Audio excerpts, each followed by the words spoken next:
আপনি কিন্তু এই সময় দেখবেন না কোনো ব্যাংক লুট হয়েছে, আপনি এই সময় দেখবেন না কোনো শেয়ার বাজার লুট হয়েছে। যে আমরা যে শেখ হাসিনার রেজিমের সময়ের যেগুলো হয়েছে, যে আসলে সবচেয়ে সে যেটা বেশি ক্ষতি করেছে বাংলাদেশের রাজনৈতিক সংস্কৃতিকে ধ্বংস করে দিয়েছে, গণতান্ত্রিক সংস্কৃতিকে ধ্বংস করে দিয়েছে, সম্মান বোধকে ধ্বংস করে দিয়েছে, পরস্পরের প্রতি যে রেসপেক্ট সম্মান এগুলোকে ধ্বংস করে দিয়েছে। এবং এই কারণে বিগত দশকগুলোতে আমরা যেটা দেখেছি যে তার ফলশ্রুতিতে যে ঘটনাগুলো ঘটেছে সেটা তারই কারণ। এখানে কেউ কেউ অনেকে বলছেন যে স্বাধীনতার পরে যে আমাদের মুক্তিযুদ্ধের পরে আমরা সফল হইনি, এটা সঠিক। মুক্তিযুদ্ধের পরে ওই বাকশাল সময়টা আমরা সফল হই না, বাকি সময়টা তো সফল হয়নি, এটা বলা যাবে না।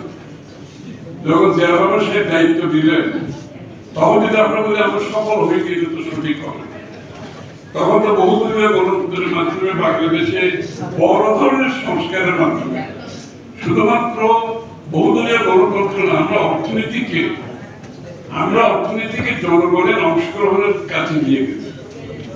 যে আপনার মুক্ত বাজার অর্থনীতির মাধ্যমে প্রত্যেকটি জনগণকে অর্থনীতিতে অংশগ্রহণ করতে পারে সেই অবস্থায় যে আমরা নিয়ে গেছে। কৃষক, শ্রমিক, ব্যবসায়ী, পেশাজীবী সকলে অংশগ্রহণ করেছে। আমাদের সংস্কৃতি অঙ্গনে যারা ছিল তারা অংশগ্রহণ করেছে। সকলের অংশগ্রহণের মাধ্যমে বাংলাদেশ একটি উচ্চ পর্যায়ে চলে গেছে। আবার যে ফাউন্ডেশনটা দিয়েছেন সেই ফাউন্ডেশনের উপর বিএনপি বাংলাদেশ কিন্তু এখন দাঁড়িয়ে আছে সেই ফাউন্ডেশনের। যে অভ্যুত্থানের পরপরই আমরা একটা কথা বলেছিলাম যে বাংলাদেশ যে সিচুয়েশনে যে অবস্থা আছে এর পূর্বে বাংলাদেশের আর কোনো নজির নাই। এই সিচুয়েশনটা একটা নতুন সিচুয়েশন, রাজনৈতিক পরিস্থিতি প্রেক্ষাপট। ফলশ্রুতিতে 5ই আগস্টই কিন্তু ছাত্রদের পক্ষ থেকে এই জাতীয় সরকারের কিন্তু আহ্বান জানানো হয়েছিল। আপনারা যদি 5ই আগস্টের পরের দিন 6ই আগস্টে বাংলাদেশের সকল জাতীয় পত্রিকা হেডলাইন গুলো দেখেন তাহলে আপনারা স্পষ্ট দেখতে পাবেন যে ছাত্রদের পক্ষ থেকে জাতীয় সরকারের রূপরেখা আর সেনাপ্রধান বলেছিলেন যে 24 ঘন্টার ভিতরে অন্তর্বর্তী সরকারের গঠন করা হবে। আমরা সেই সময় বিএনপির ভারপ্রাপ্ত চেয়ারপারসনের সাথে আলাপ করেছিলাম সরকারের বিভিন্ন বিষয় নিয়ে। আমরা মনে করি যে অভ্যুত্থান হয়েছে, সে অভ্যুত্থানে সকল রাজনৈতিক দল, বিভিন্ন শ্রেণী পেশার মানুষ, যারা জনতা, শ্রমিক এবং শিক্ষার্থী, এই প্রত্যেকের অংশগ্রহণ ছিল। সেই ঐক্যটা আমরা বজায় রাখতে চেয়েছি, আকাঙ্ক্ষাকে ধারণ করার জন্য। রাজনৈতিক দলের মধ্যে বিরোধ থাকবে।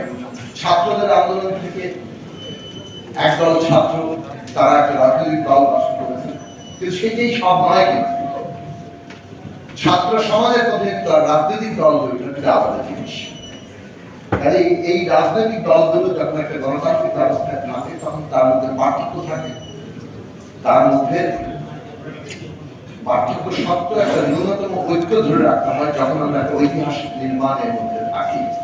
যে ঐতিহাসিক নির্মাণে আমরা আছি এটা কোনো একক দলের বিষয় নয়, এটা বাংলাদেশের ফ্যাসিবাদের বিরুদ্ধে যারা লড়াই করেছে সমস্ত গণতান্ত্রিক রাজনৈতিক শক্তির সম্মিলিত অংশগ্রহণের একটা নির্মাণ।